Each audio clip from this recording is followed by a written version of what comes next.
my talent for RMN.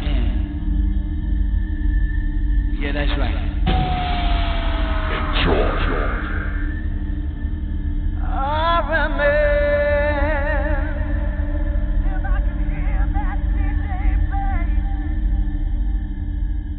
George McCrae. Hi, George. Welcome to the RMN podcast. How are you? Pretty well, and yourself? I'm very well indeed. Very well indeed. How is life treating you? And I mean, you're obviously in Aruba right now. So how's life over in Aruba? Well, it's been good to me. I really love it here. Sun is shining, the sea. Oh yes, a beautiful breeze, and it's about 28 degrees. Wow. Celsius. Because you used to live in Holland, is that right? And then for a while you were. I still do. You still do? Okay. I still do. All right. Okay. So. And sometimes I live in the States too, in America too. Okay. But right now I'm here in Aruba because of everything that's going on. Yeah. And to me, it's much safer to be here at my age. Well, listen. I mean, what a career you've had, and I mean, I want to talk about that and talk about all the elements of your musical journey. Where did it all start, George, for you? Where was the beginning of your musical life? Well, my musical life started in the South, in the West Palm Beach, Florida, in the church. Fantastic. Actually, my musical life. I feel most black people start the training in the church, singing spirituals, and that was it. So we all did that. And some of my influence at the time was Sam Cooke. Wow. And when he used to sing spirituals, and also his family, and And so I mean, so that was the influences. I mean, what other influences were there at the time apart from Sam Cooke? Who else brought you into the George McCrae sound? Oh, that came a little later though. But first I started in high school singing in the elite clubs, and I had my own little group called the Jiving Jets back in high school. And another group was called the Step Brothers. We call ourselves the Step Brothers. That was in elementary school. And when I graduated in 1962, I joined the U.S. Navy. I was there for 4 years during the Vietnam conflict. And wow. I was singing also there overseas, in Japan and the Philippines in the clubs, just jamming, having fun. But I never thought about recording. Never thought about making records. Yep. And when I got out of the Navy in 1967, I got married while I was in the Navy, and when I got out of the Navy, I joined with my wife and my old group. We came together and called ourselves the Jiving Jets, and we did a thing for about 2 years together, and then the group broke up, because of our situation in Vietnam, and they got drafted, and some got married, had children, whatever, So my wife, my ex-wife, and myself, by the way, her name is McCrae, we started doing a duo. And while we were doing a duo situation, there was a DJ by the name of Joe Fisher, and he was a DJ in Fort Lauderdale, and he asked us to open for Betty Wright in a club in West Palm Beach, Florida. And we did, and that's where Willie Clark and Betty Wright. Wow. And that was in 1970. Wow. Yeah, around 1970. Yeah. So they met Betty Wright, and that was Girl Can't Do What the Guys Do. She had a light hit off of that. And we opened for them, and Willie Clark saw us and asked us, we just formed a small production company in Hialeah, Florida, and you guys be great. Come down and phone you guys. So he gave his telephone number, and I put them in my wallet, and I didn't call him until a year later. Okay. Because I thought I wasn't ready. So after a year, I called him, and we went down and met a guy by the name of Steve Alamo and Brad Shapiro. and they were the producers there. And so they recorded us our first song called Three Hearts in a Tango. And I thought I bought the only copy.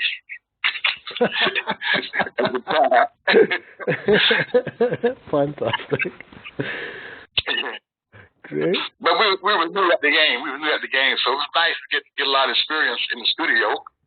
And from there, we did a lot of background singing for Betty Wright and Timmy Thomas, Clarence Reed, Jimmy Bullhorn, Case in the Sunshine Band. Wow.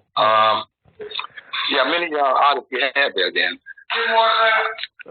Fantastic. So I mean, Casey and the Sunshine Band. I mean, they were incredible as well. You know. So and where did it go from that point? Did you progress to go solo at that point, or did you keep going? Yes, and at that point, I backed out. This was back in 1972, I believe. I backed off because they wanted to record my wife, Gwen, my ex-wife. Now she's my ex-wife now, but Gwen McCrae at the time. Yep. So I allowed them to do that, and so she was recording her songs, and it was working on her because at the time a lot of R&B female vocals artists was in the charts then. Okay. More than male artists at that time. So I backed up, and I was doing a lot of background arrangements and singing in the background. So Betty Wright, myself, and my ex-wife became actually the background singers of all the TK artist stuff. Wow. We did a lot of songs with TK and Austin, all the artists. That's Betty Wright, myself, and Gwen McCrae doing the background vocals. That's incredible. And also, yeah, we became so well doing background vocals. We was hired by Criteria Studios and doing a lot of background vocals for a lot of artists there when they was recording in Miami. Yeah. And one of our artists was Bill Wyman on this album Monkey Boat. Yeah. The background singer on that was Betty Wright, Gwen McCrae, and George McCrae. Great. And so after that, hey, it's a long story. I'm doing 30 minutes. Well, so after that, and so then around about 1973, two young boys came to our studio, Harry Wayne Casey and Rick Finch. I think Casey was like 21 at the time and Rick was 17. And they were some nice songwriters, and they worked in the warehouse at the time. But he used to go up into the studio at night and use the studio and recording. And Rick was a little technology genius, you know, at the time. Wow. So they would have been cut a track, and they called themselves at the Case in the Junkanoo Band at the time. And one of the songs they did was Queen of Clubs. Okay. And Queen of Clubs, that was Betty Wright, George McCrae, and myself, and Casey and Rick Finch, because they played all the instruments except for the guitar, Jerome. And they became that song, calling all the clubs across the nation. Da, da, da, da. She's the Queen of Clubs. And that's me doing the background vocals. And then also on the overdub, I go, ah! That's me doing all the half on there. Fantastic. Great. That's incredible. That's incredible. And it was it was successful in England. Yeah. Queen of Clubs. Wonderful record, and then all of a sudden, then at the same time, they went to the studio and they recorded this track, and it was too high for Casey to sing. Okay. So Casey came to me and said, "Now Rick came to me first and said, George, we cut a track. It's a great track, man. It's so different, but I think it's too high for Casey. But it'd be good for your voice. Would you like to sing it?" So I listened to the track. I said, hey, man, yeah, this is nice. Yeah, sure. So I took the track home. I listened to it for a week, and I played it for my mother, and I asked my mother, I said, Mother, how you like a man to sing to you, How you like a man singing to you? How you like a man to sing, And she told me, and I asked my sisters, and I asked my sister girlfriends. And so, okay, gave an idea. So, okay, wonderful.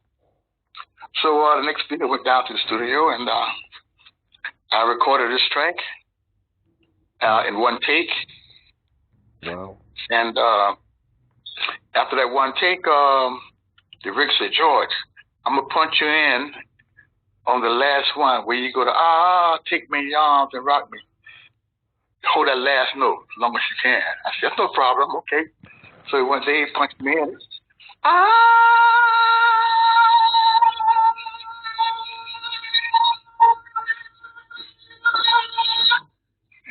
Wow. And that was it. And still one take. And still one take. Amazing. Incredible. Because I thought we could, and actually, people know that actually, one of my favorite movies when I was a kid growing up was Tarzan. Yeah. And so Johnny Weissmuller. I was trying to imitate Tarzan, playing Tarzan in my yard, and so I came up with that idea when I was just, standing there singing Rock Your Baby. And I said, shoot, I'm going to put the Tarzan name in it, So I did my own version of it, What a song, George, though. I mean, what a song. I mean, come on. I mean, it's like, that's change your world, though. Huh?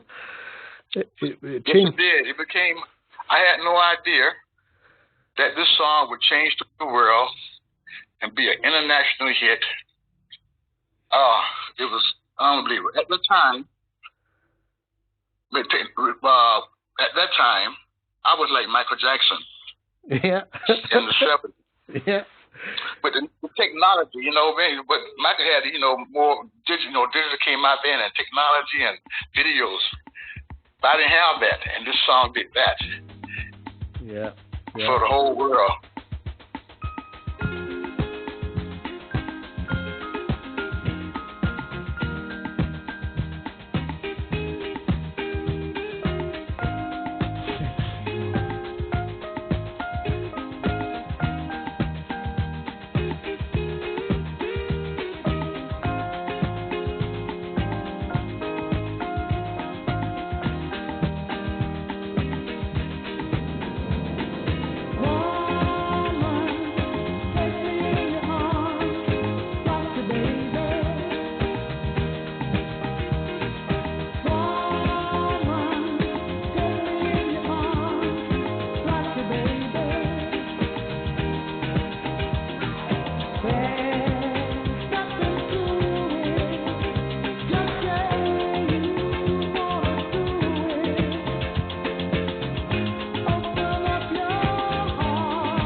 Incredible.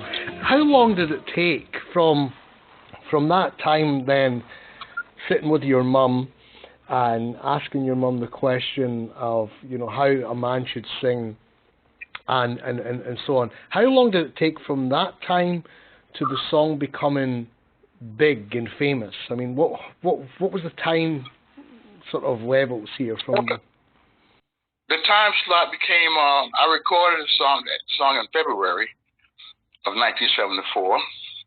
And April, it was all over the States at the time.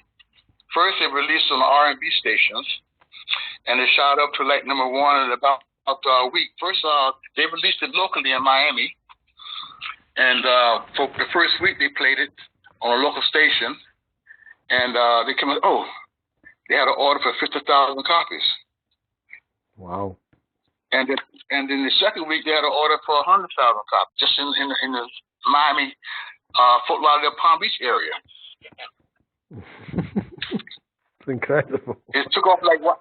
It took about like wildfire. All of a sudden, in April, I get a phone call from my cousin from my wife.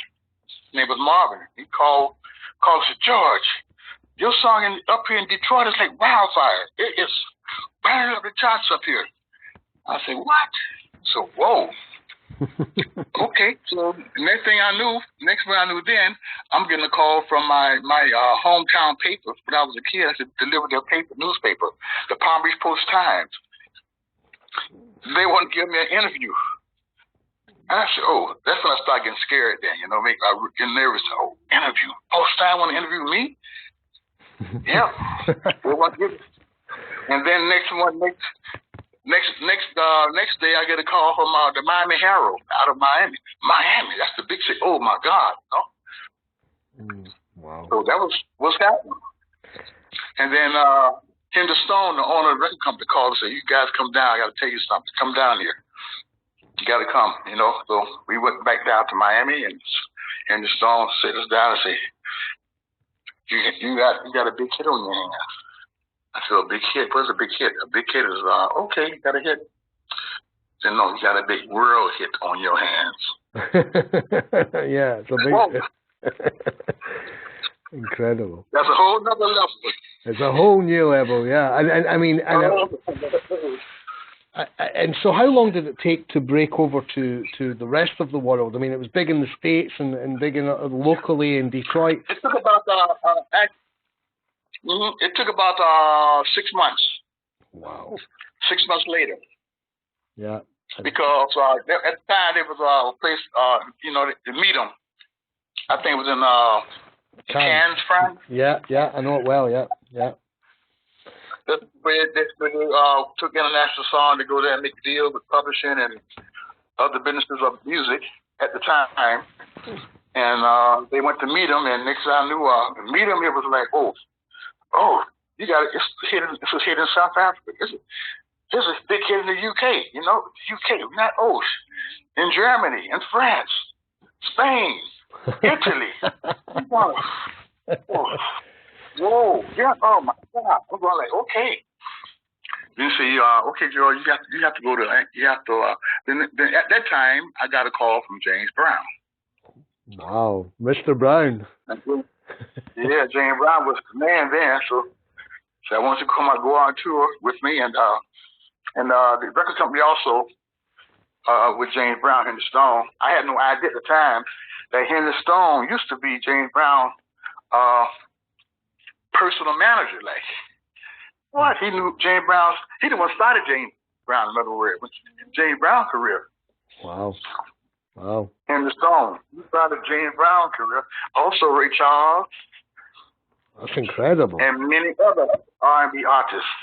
This man. I owe a lot to him. But actually, because of him, I wouldn't be George McCrae. He believed in us, and he stuck with us, and that's incredible, George. That's incredible. I mean, what was it like working with? I mean, James Brown had, obviously everyone knows James Brown, but he had a very specific. Was he quite young at that point in time, or was? I mean, what was he? Oh yeah, he was, at the time, yeah, James was in his 40s. Okay, wow. He was in his 40s. Yeah, James was in his 40s at that time. And when I caught a Rocky Baby, I was 30 years old myself. Wow, that's incredible. I mean, that in itself is an amazing story. I mean, how did you find working with James Brown? Did you enjoy it? Oh yeah, he's one of the best guys I worked. It was a pleasure working for him. And at that time too, you had to go out with James, because James was, if for the black artists, yeah, you had to perform with him for all the groups, including the Jackson 5. They went out with James. Yeah. I mean, James I was one of the first dance men with disco. They wouldn't call it disco, it's R&B, and soul, but blues and soul, but still, people dance. Yeah, yeah. And everybody dance. Everybody used to dance to James. You still do. Of course, the James Brown record comes on. Yeah. I think he's the most sampled artist in the world, isn't he? I mean, I think more people a lot of people say that hip hop came from James Brown records, and because they sampled the beats and they created this break beat from James Brown records, Correct. Yeah, I mean it's that whole genre of music. Mm-hmm. And it was a pleasure meeting him because that's where I met Maceo Parker and. Wow. I mean, Maceo Parker worked with Prince as well, didn't he? He went on to work with Prince later on in his life, and yeah. I mean it's amazing. I mean, and so I've worked with a lot of bands, George, and a lot of artists, and they have that big hit record, and then they kind of panic a little bit because they go, well, what are we going to do next? What did you do next? What was the next thing that how was your mentality at that point in time? What did you think? Did you think, okay, I need a big song, or I need to do something else here? What was the thought process? Oh, when Rocky Baby was happening, then they say we have to do an album. Yeah. I said, well, that's not a problem, because at the time I was so happy, so over the moon with everything that I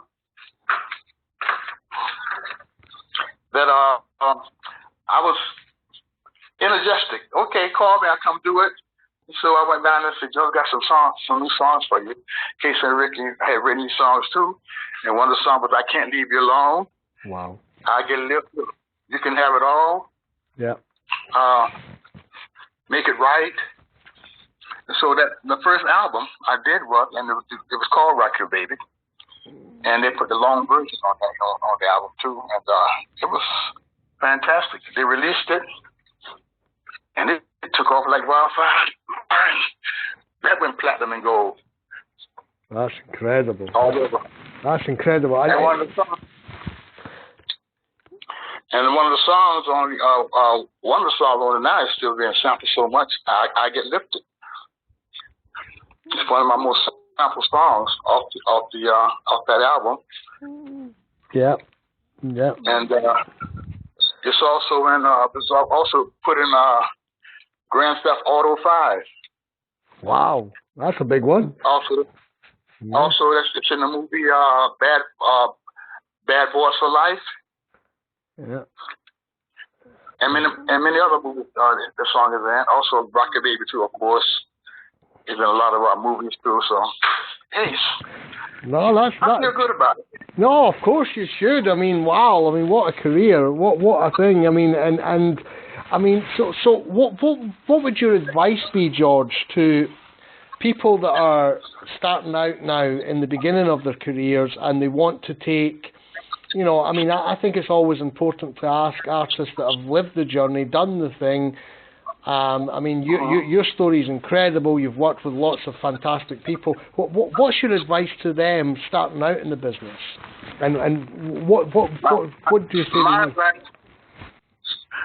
advice to them is to believe in yourself and don't take no from anybody. And also don't be afraid of failure. Yeah. Failure means you go back to the drawing board. You look what you didn't do and come up with a new solution. If you fail and don't do it, you give up on yourself. I never gave up. I believed in myself, and I loved to sing. And hey, it was like I did it my way. Yeah, absolutely. I really like to advise young people. If someone tell you, that never works, that's not it. Don't believe them. They tell you that because they don't understand it. But you have to believe yourself enough to prove to them that you were right. Yeah. And when you prove me that you were right, that everything is nice at the end of the tunnel, you know? Yeah. No. I remember my father told me, my father said, son, you're never going to become anything of a singer. Give it up. You got to give it up, you know, get you something else, you know. But he meant that in a way that, because my area where I was, that at that time, you had to go to New York or LA or Detroit, you know, to maybe get discovered, whatever. Yeah. And I was right there in West Palm Beach, Florida. Yeah. So I said, well, Pop, okay, I know what you mean, but hey, I do it. And when I was doing, I was working all kind of jobs. You know, every day I was hustling out there. You know, I used to be a window cleaner, a waiter, a doorman, wow. aircraft mechanic. Incredible. Oh yeah, a lot of things I did. And do you think that helped you, George? Do you think that gave you character building to when you did all those other jobs? Do you think that gave you? Of course, it did. And when I used to be a fish salesman also. All of this here gave me character, and because what I did it from my heart. And I did it because I love to do it. You said in the beginning of the interview that you were in the Army and the Navy actually, and I mean, did that give you character as well? Did that give you self-discipline? Oh, yes, it did. Of course, the military. Yes, that is the discipline. Yeah, world level. I really enjoyed it there, though. I spent 4 years in it, and that's one of the best times I've had when I was in the military. And it carried me halfway around the world. I was based in Japan and the Philippines. Wow. But off the Philippines, we had a squadron had to fly to Vietnam. And we used to fly in and out of Vietnam. So we had to get the mail to the troops to keep the morale up. Wow. That was the priority factor with the mail. So you were delivering hope to all the military guys that were there. Oh yeah, we had to fly from the Philippines to the aircraft carriers, and then from the aircraft carriers to Vietnam back to the aircraft carrier, then from the aircraft carrier back to the land base. And so, through all that, I mean, the music in Vietnam times, the Vietnam times, I mean, the music's quite legendary. I mean, you had so many great songs going about at that time. I mean... Oh, yeah. I mean, music was fantastic then. Yeah, and Motown was dominating the charts then, too. That's right. The Motown sound, it was unbelievable. Yeah, I mean, I worked with, I did a record with Edwin Starr and a few years back, and he told me a lot about the Motown days, and you know, and obviously he had the big song, you know, War and stuff, and but when you listen to the music of that time, it was just incredible. I mean, the music was just amazing, wasn't it? I mean, it was unbelievable. Oh, yes. It was unbelievable. I loved all the songs we listened to, and one of my favorites by, you know, was the Miracles, and Smokey Robinson. Yeah. The Dollar Deal, Marvin Gaye. Was it Tracks of My Tears? Oh, yes. Yeah. Great song. You know, I can remember that. You know, that take a good look at my face. So just incredible. and all, you know, because we say because it's a lot of guys, you know, we get those Dear John letters. Yeah. Not much of we call it Dear John letters. You know, to receive from over, you know, the wife or the girlfriend that was gone. You know. But your letter gone too long. It was song. I think a song by the Chantels. Okay. Baby, That's Strange. That's the name of it. Strange, I know. That's the way it goes. Strange, I know, but that's the way it goes.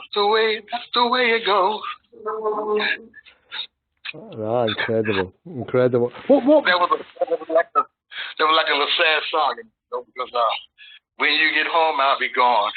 Ask your mother for the letter that I put aside. When you read this letter, I'll be someone else's bride.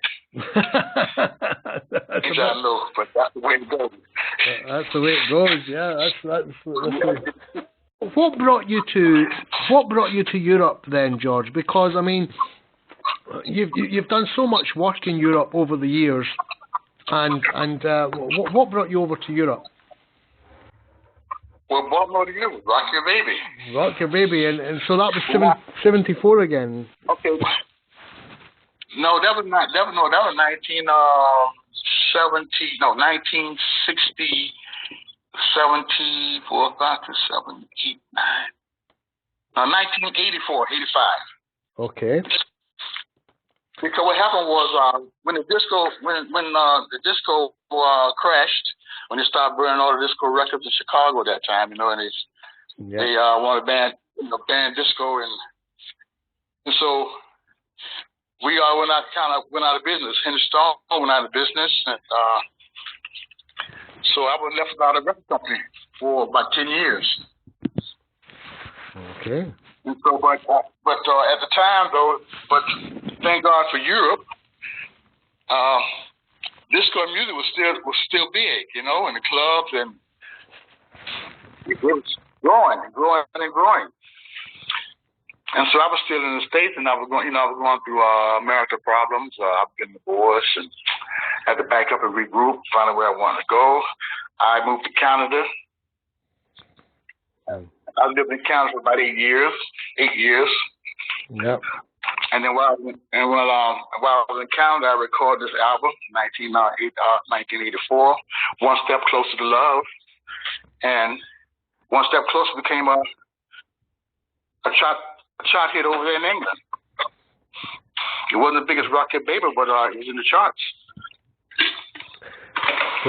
So you came over, and because you had, I mean, I think I booked you a couple of times as an artist to come and do shows, and at the time I think one of your agents was Barry Collins, I think at the time. Oh yeah, I'm still with that. You still with Barry. You still, wow. Yeah. That's incredible. Yeah. So I think I had you doing a few shows back in the day, but so what happened with I mean, did you do a lot of different concerts? No, it wasn't a one-off thing, but actually it happened this way. When I was in Holland, I'm not Holland, but in Canada, where I was living. Yeah. At the time, I get a call from actually Henry Stone went back in business, and I called Henry Stone to ask him about my royalties. Who had my royalties? How can I get my royalties and everything? And he told me, and then he told me there was a agent calling, was trying to get a hold of you out of Germany. His name is Heinz Bachmann. I said, Heinz Bachmann, that name is familiar. Mm-hmm. And so I gave him he gave me the telephone number, so I called Heinz Bachmann, and he asked me how would you like to do a tour in Germany? So I said, for how long? And he said, as long as you want. I said, as long as I want. I said, whoa, I will be there.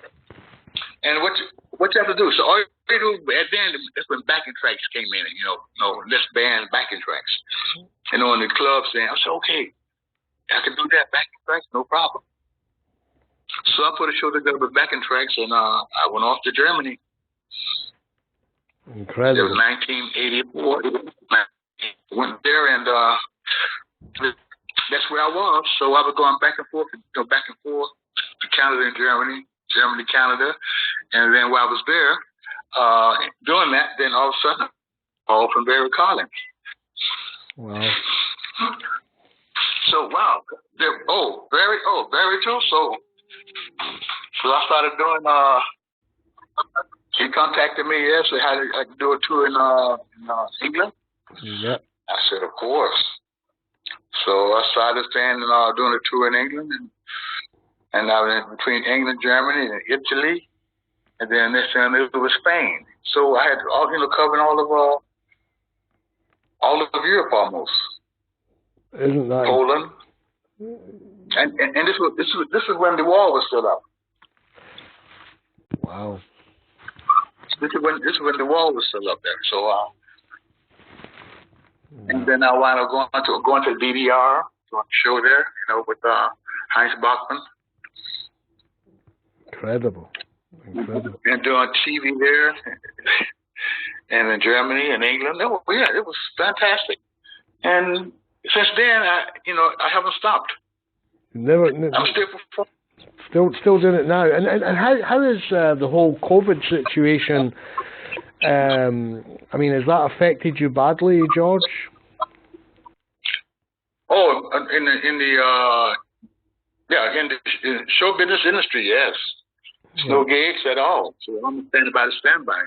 Hopefully, I'm praying that it'll start, by the end of the year, and the year 2022, things start to move again. I have some offers already for 2022.